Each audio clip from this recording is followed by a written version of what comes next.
AM 560, The Answer.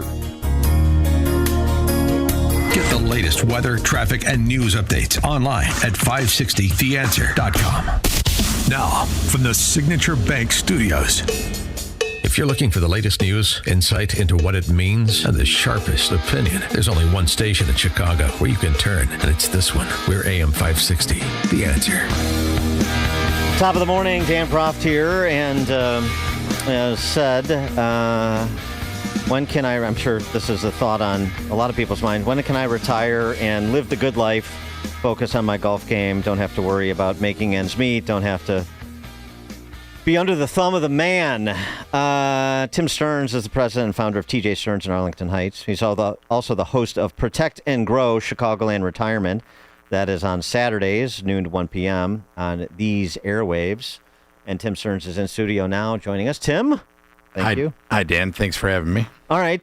So, we just pour all our money in crypto and the S&P and watch it continue to go up at a 45-degree angle and then decide how many millions we want to walk away with. And it's just as simple as that. Why do we need Tim Stearns? Well, I think what I've noticed in our office, people coming in from this show and our other retirement classes, people are getting kind of lackadaisical. They think the market's just going to have all this steam forever. They not remembering 2008 or the early 2000s when the market was down 50%. We've seen these bounce backs. We're running into even advisors who've never seen a bear market, which I marvel at. Yeah, right. Well, I mean, other than COVID, which is a sort of obviously government induced, so you sort of discount that. Exactly. But you're right in terms of the cyclical nature of it. Right. Yeah, you probably have some young analysts and investment managers that maybe they really do think that you can't fight City Hall, and as long as we have all this money sloshing around and Jay Powell is singing for his supper, then we're good. Right. And that's just not the case, especially if you're at the end of your road to retire. That is not something you should be doing. We had a gentleman come in the other day, 70 years old, and had 80% of his money in equities, stocks, which is insane. That there has to be a balance. And we've seen that bounce back. Well, what if it doesn't? So what do you recommend? Generally speaking, somebody that is overweighted in equities and at the end of their working career? I would tell them to make sure that they don't have everything that's correlated. Meaning, if the stocks go down, bonds go down too. We've seen that. So make sure you have uncorrelated assets. Hedge, real estate. Exactly. Like mm-hmm. Exactly. Now, not everybody is so bullish, at least thinking prospectively. I mean, we've had a couple that Wall Street Journal profiled a guy who's, shorts the market and waits for the crash. Nassim Taleb, the Black Swan guy. Yep. He said this week, and this is circulating, every single human being should short U.S. Treasuries. I mean, it's one thing to talk about, rebalancing with respect to equities. It's another thing to be talking about shorting U.S. Treasuries, like the United States itself is in for a crash. I mean, what's your response to that sort of suggestion? I think that's a little extreme, like I think it's a little extreme to have all your money in equities. So there has to be a balance in the middle, and that comes with having a protect and grow plan. And that's why we named the show that. And when you have younger people, people that are in their 20s and 30s and just really getting into earning some real money in their chosen career, and they come and they want to talk to you about more exotic investments, whether it's private equity or cryptocurrency, what do you say? I say tread lightly. Especially when you're just starting out. I mean, you should be in your rank and file 401k, make sure that you're getting the match, that type of stuff. If you're down the road a little bit and you've got some money to your name, if you want to try to go into cryptos, it's, they're finding that those are correlated to the markets. So the whole come on at the beginning was, it'll be uncorrelated. When the market goes up, these cryptos will hold their own. They don't. They go down, cyclically with them. And when you're talking about equity, since that's where most people are at, and that's where most of the attention is paid, there's some people that suggest these all-time highs can't be sustained forever. That's just what you're saying. So how do you address that without trying to make these predictions that hedge fund guys make, just in terms of thinking about it sensibly, understanding that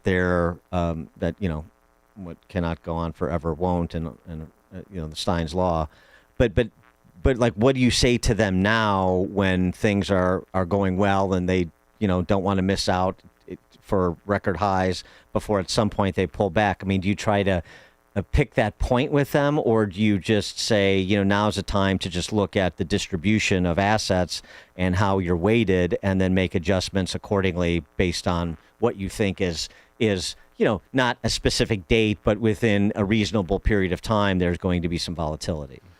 We are big believers in having stop losses, having tactical management, having a floor.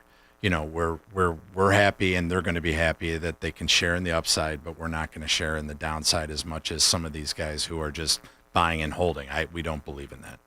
And so if somebody walks into your office today and they says, give me your handle on the investment landscape, and I've got let's say I've got $500,000 to manage, and I need to understand what makes the most sense consistent with those principles you just laid out.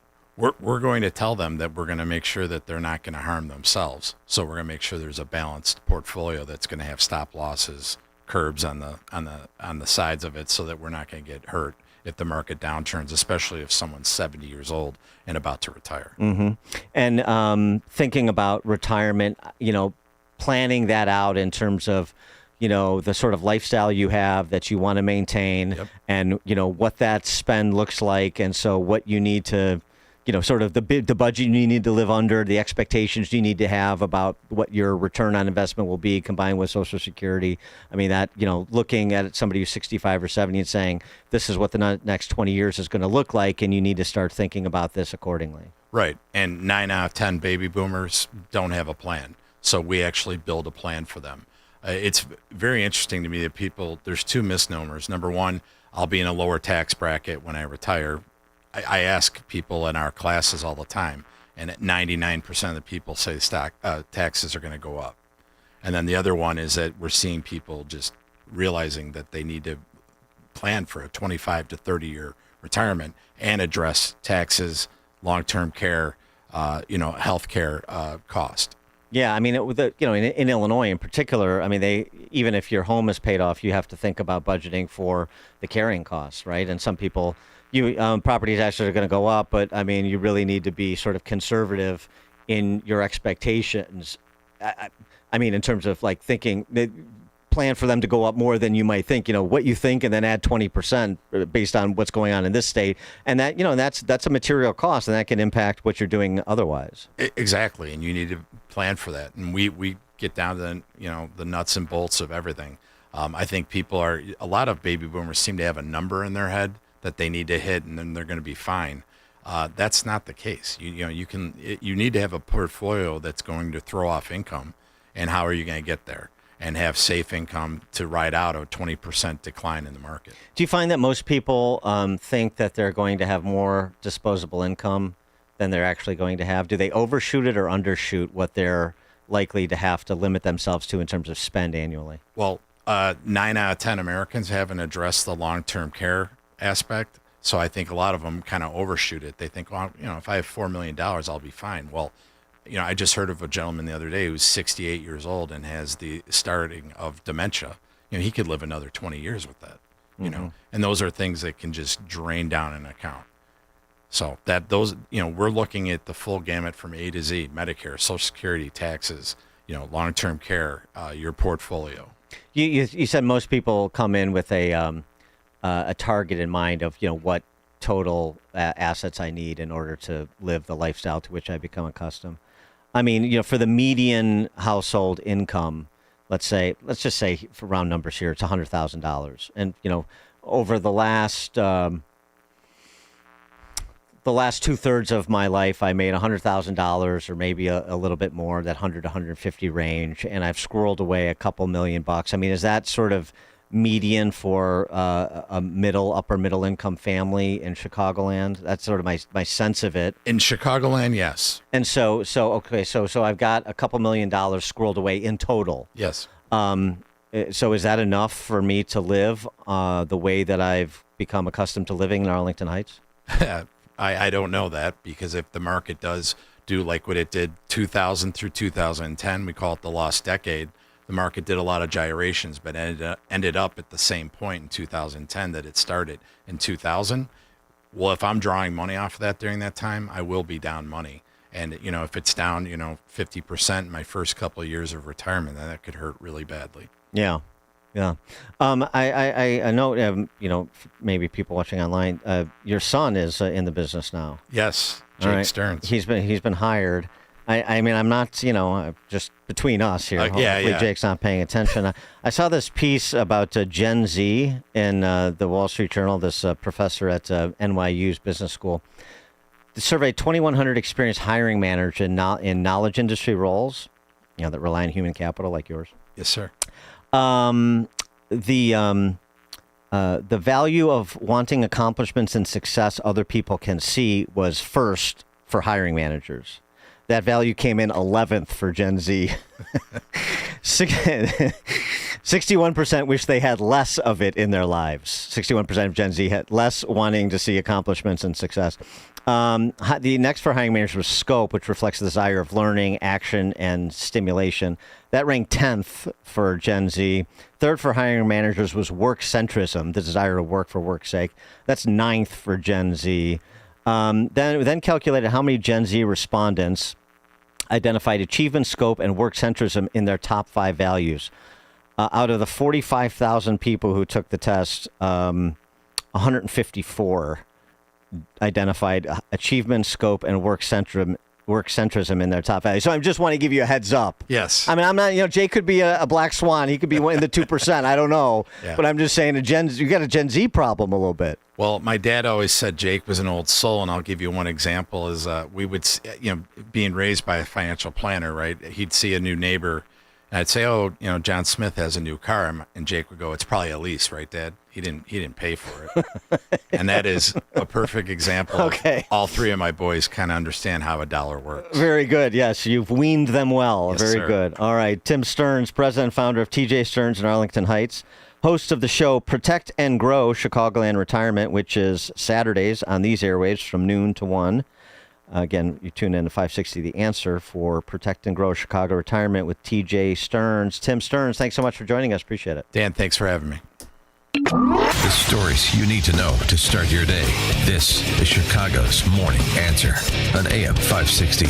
The Answer. Business owners, now's the time for your business to make the move to a locally owned business bank. Hi, Mike Gallagher here to let you know that you don't have to look far. Signature Bank was founded in Chicago with a simple mission to help companies like yours grow, succeed, and thrive. Their decisions are made locally by a terrific team that knows your name, cares about your business, and invests in your success. That's why Signature Bank is my bank. I'm a customer. As business owners, they knew that local family-owned businesses were